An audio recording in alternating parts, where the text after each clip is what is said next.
Hey guys, welcome to my channel Raman art and craft. আমি আগের part 2 ভিডিওতে বজ্রবলী হনুমানজিকে colour করে দেখিয়েছি। আজকে আমি ফুল কমপ্লিট ডেকোরেশন করে দেখাবো। সামনে বজ্রবলী হনুমানজির পুজো, সেই উপলক্ষে আজকের এই ভিডিওটি। তো চলুন দেখে না যাক বজ্রবলী হনুমানজির মূর্তিতে ডেকোরেশনের জন্য কি কি জিনিস লাগবে। এই দেখুন বন্ধুরা, এগুলো হলো বজ্রবলী হনুমানজির সাজ বা অলংকার। এগুলি আমি কাগজ এবং সিট পেপার কেটে বানিয়েছি। এই সমস্ত কিছু আপনারা বইয়ের দোকানে কিনতে পেয়ে যাবেন।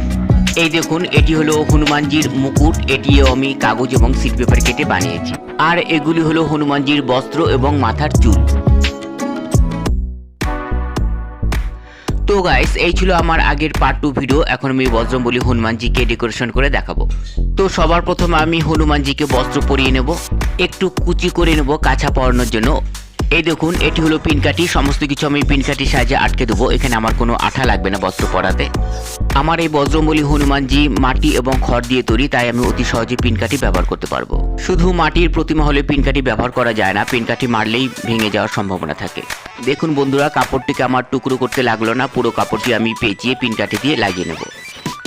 তো বন্ধুরা, আপনারা যারা এখনও আমার পার্ট 1 এবং পার্ট 2 ভিডিও দেখেননি, আমি ডেসক্রিপশনে লিঙ্ক দিয়ে দেবো, সেখান থেকে ভিডিওটি দেখতে পারবে।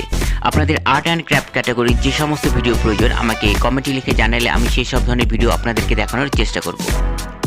এই দেখুন, এটি হলো শিট পেপার, এটার মধ্যে আঠা লাগানোই থাকে। কাগজটি খুলে ফেললাম, এবার আমি এমনি লাগিয়ে নেব, আঠা লাগবে না। এটা আমি কাছা বা ধুতিতে যে পাড় থাকে সেই পাড়ের অংশ হিসাবে আমি লাগালাম। এবার বাড়তি অংশটুকু আমি কেচি দিয়ে ছেটে নেব। এবারে এই সাইডেও আমি একইভাবে লাগিয়ে নেব। এবার কোমরের অংশে আমি একটি লাল কাপড় পিনকাঠি দিয়ে আটকে নেব।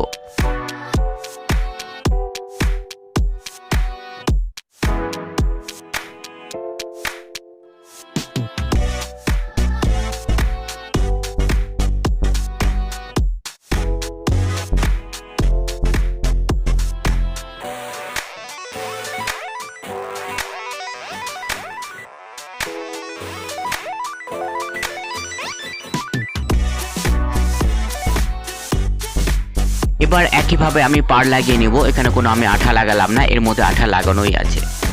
এবার সামনের অংশে কুচি করে পিনকাঠি দিয়ে আটকে নেব। তো বন্ধুরা, এখানে আমি পুরো ভিডিওটি স্টেপ বাই স্টেপ দেখাবো, তাই ভিডিওটি না টেনে শেষ পর্যন্ত দেখতে থাকুন।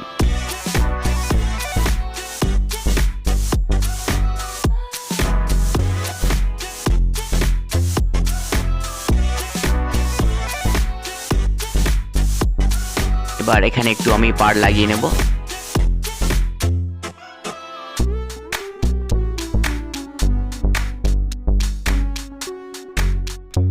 এই দেখুন, এটি হলো কোমরের চেলি, এটি আমি আঠা দিয়ে আটকে নেব। সবকিছু আমি কাগজ এবং সিট পেপার কেটে বানিয়েছি। সেই জন্য তৃতীয় পার্টের ভিডিওটি আসতে একটু দেরি হলো, কারণ গয়না বানাতে গেলে একটু সময় লাগে।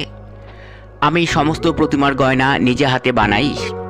অনেকে রেডিমেড কিনে এনে প্রতিমাতে লাগায়, আমি সেটাও করি না। কারণ ছোট প্রতিমার গয়না রেডিমেড লাগাতে গেলে অতটা সেট হয় না, সেই জন্য আমি নিজে হাতে মাপ অনুযায়ী বানিয়ে নিই। গলায় মালা পরিয়ে নিলাম। এটি আমি কাগজের ওপর শোলার ভিতরের যে ছোট ছোট গুড়ি গুড়ি গোল গোল অংশ থাকে সেই অংশগুলিকে আঠা দিয়ে আমি লাগিয়ে নিয়েছি। এবার বজ্রবলীর হনুমানজির গলায় আমি হার পরিয়ে দিলাম। এই দেখুন, এটি হলো হাতের চূড়, এটি আমি আঠা দিয়ে লাগিয়ে নেব।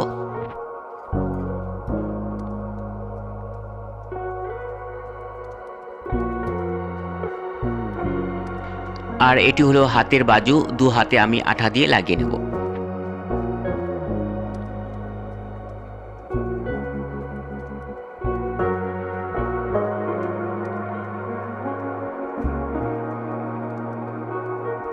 এবার পায়ে পরিয়ে নেব। এটি আমি নর্মালি সিট পেপার কেটে বানিয়েছি।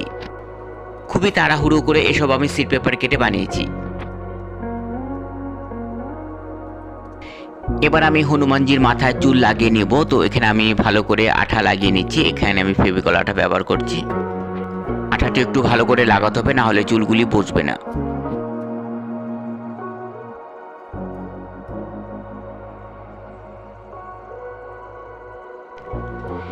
এবার এই সাইডে আমি লাগিয়ে নেব।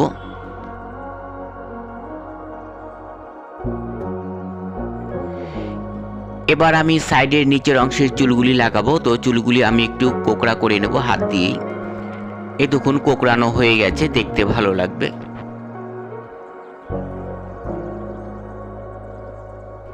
এবার প্রতিমাটিকে আমি একটু ঘুরিয়ে নিচ্ছি। তো এখানে আমার আঠা লাগবে না, তো মাথার পেছনে ফুটো আছে, সেখানে আমি চুলগুলিকে ঢুকিয়ে দেব।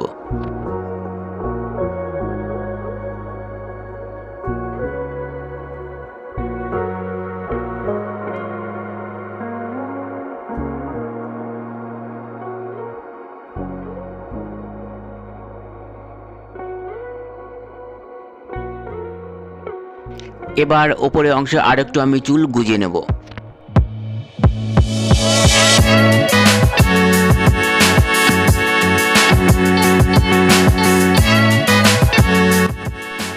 এবার বজ্রবলী হনুমানজির দোকানে দুটো আমি ছোট ছোট দুল পরিয়ে দেব। এই দুলটি আমি কাগজের মধ্যে ছোট পুঁতি আমি আঠা দিয়ে লাগিয়ে নিয়েছি। তো বন্ধুরা, আমি প্রতিমার গয়না কাগজ এবং সিট পেপার কেটে কিভাবে বানাই তার ভিডিও কিন্তু আমার চ্যানেলে দেওয়া আছে, আপনারা চ্যানেলে গিয়ে ভিডিওগুলি দেখতে পারেন। এবার লেজের অংশে আমি একটু চুল লাগিয়ে নিলাম আঠা দিয়ে। এবার সবশেষে আমি বজ্রবলী হনুমানজির মাথায় আমি মুকুট পরিয়ে নেব। এটা পরাতে কোনো আঠা লাগবে না, এমনি মাথার মধ্যে বসে যাবে। এবার দেখুন আমার ভিডিওর ফাইনাল লুক। তো বন্ধুরা, আমার এই বজ্রবলী হনুমানজির মূর্তি আপনাদের কাছে কেমন লাগলো কমেন্টে লিখে অবশ্যই জানাবেন। আর আপনারা যারা এখনও আমার চ্যানেলটিকে সাবস্ক্রাইব করেনি, প্লিজ আমার চ্যানেলটিকে সাবস্ক্রাইব করে আমার পাশে থাকুন। তো বন্ধুরা, আজকের ভিডিও এই পর্যন্তই, দেখা হচ্ছে নেক্সট ভিডিওতে। আর কমেন্টে কিন্তু জয় হনুমান লিখতে ভুলবেন না। তো বন্ধুরা, ভিডিওটি প্রথম থেকে শেষ পর্যন্ত দেখার জন্য ধন্যবাদ। দেখা হবে নেক্সট ভিডিওতে নতুন ভিডিও নিয়ে, ততক্ষণের জন্য ভালো থাকুন।